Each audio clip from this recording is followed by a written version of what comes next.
آج یہ کانفرنس اسی لیے رکھی گئی ہے کہ اب نوجوان اور بوڑھے اور ادھیڑ عمر کے لوگ صرف نشہ کر رہے ہیں، ایسا نہیں ہے۔ اب بچے نشہ کرنے لگے ہیں۔ مجھے کچھ ماہ پہلے یہ رپورٹ ملی تھی کہ اسکول میں بچے نشہ کر رہے ہیں۔ کچھ ٹیچروں نے بتایا، مجھے یقین نہیں آ رہا تھا۔ انہوں نے کہا کہ اگر کسی کلاس میں 100 بچے ہیں تو 30 بچے اس میں سے نشہ کرتے ہیں۔ مجھے ایسا لگا کہ شاید یہ جھوٹ بولتے ہیں ٹیچر، بچے اتنے کیسے بگڑ گئے اسکول میں۔ لیکن پھر بعد میں جب متعدد رپورٹ اس طرح کی ملی، کئی لوگوں نے بتایا، تو پھر یقین ہو گیا کہ یہ ٹیچر جھوٹ نہیں بول رہے ہیں، ایکچوئل میں ایسا ہے۔ اور پھر انہوں نے بتایا کہ ہم نے پکڑا ہے بچوں کو، ان کے بستوں میں، ان کے بیگ میں نشے کی چیزیں نکلی ہیں۔ وہ شراب کی بوتل لے کر نہیں آتے، شراب نہیں پیتے بچے، وہ جس چیز کا استعمال کر رہے ہیں وہ ایسی شے ہے کہ اسے پڑیا باندھ کے جو ہے رکھ لیتے ہیں اور اس کا استعمال کرتے رہتے ہیں۔ پھر اس کے بعد ایک بچہ جب اسے لت لگ جاتی ہے تو دوسرے بچے کو مائل کرتا ہے کہ یہ چیز ہے میرے پاس، تم بھی اس کا استعمال کر کے دیکھو، بڑا مزہ آتا ہے۔ دوسرے بچے کو بگاڑتا ہے، دوسرا بچہ تیسرے بچے کو بگاڑتا ہے۔ اس طرح سے بعض بچے تو ان کے اندر اتنی جرت نہیں ہوتی، وہ ماں باپ سے ڈرتے ہیں، ٹیچر سے ڈرتے ہیں، وہ بچتے ہیں۔ لیکن کچھ بچے نڈر ہوتے ہیں، ان میں جرت ہوتی ہے، اقدام کا جو ہے وہ ان کے اندر جذبہ ہوتا ہے۔ وہ دیکھتے ہیں، کہتے ہیں لاؤ چیک کرتے ہیں۔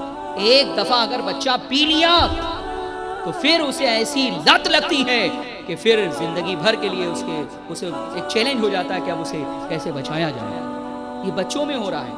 یہ ایم ڈی کا نشہ کرنے والے، یہ سب 15 سے 20 اور 25 سال کے نوجوان ہیں جو ایم ڈی کا نشہ کر رہے ہیں۔ اور کس قدر خطرناک ہے میں نے آپ کو بتایا۔ کیا ہے میری قوم کے نوجوانوں، یہ وہ چیز ہے کہ جس نے ایم ڈی کا نشہ شروع کر دیا وہ یہ نہ سمجھے کہ اس نشے کے ساتھ ساتھ میں بہت عرصہ زندہ رہوں گا۔ نہیں، 6 مہینہ اس دنیا میں رہو گے، 7واں مہینہ تمہارا قبر میں گزرے گا۔ اس لیے چھوڑ دو اس نشے کو۔ گانجا، چرس، افیم، وہ ساری اشیاء سب کو جو ہے وہ مسکر قرار دیا گیا، سب حرام ہے، سب ناجائز ہے، سب حرام و ناجائز ہے۔ اور گھر برباد ہو رہے ہیں، طلاق کی جو شرح ہو رہی ہیں یا زنا کے جو کیسز ہو رہے ہیں۔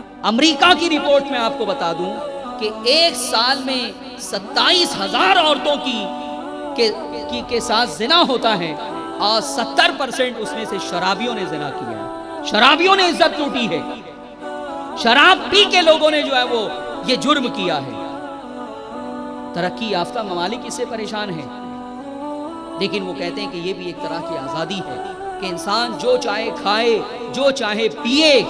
دنیا اس اصول کو فالو کر سکتی ہے، لیکن اگر تم اللہ اس کے رسول کے اوپر ایمان رکھتے ہو تو یاد رکھو کھانے اور پینے کے سلسلے میں بھی تمہیں اسلام کے اصولوں کی پابندی کرنی ہوگی۔ الدنیا سجن المومن و جنت الکافر، دنیا مومن کے لیے قید خانہ ہے، کافر کے لیے جنت ہے۔ ہم یہاں پہ قید ہیں، حلت اور حرمت کی حدیں ہمارے اطراف میں قائم ہے، ان حدوں کو تم توڑ نہیں سکتے، ان حدوں کو تم فلانگ نہیں سکتے۔ ان حدوں کو اگر تم نے توڑنے کی کوشش کی تو اللہ کے غضب کا شکار بننا ہوگا تمہیں۔ اس لیے ہر شے نہیں کھائی جا سکتی، ہر شے نہیں پی جا سکتی۔ یہ ایک بڑی عجیب قسم کی آزادی ہے کہ جس میں دنیا بھی تباہ ہو، صحت بھی تباہ ہو، اور یہ نشہ کرنے والے، ان کے اعصاب کمزور ہو جاتے ہیں چند مہینے میں، ان کی نظریں کمزور ہو جاتی ہے چند مہینے میں، ان کی قوت حافظہ ختم ہو جاتی ہے چند مہینوں میں۔ یہ نوجوانوں کو پتہ ہی نہیں ہے، ہاتھ کانپنے لگتے ہیں۔ نوجوانوں کو آپ دیکھیں،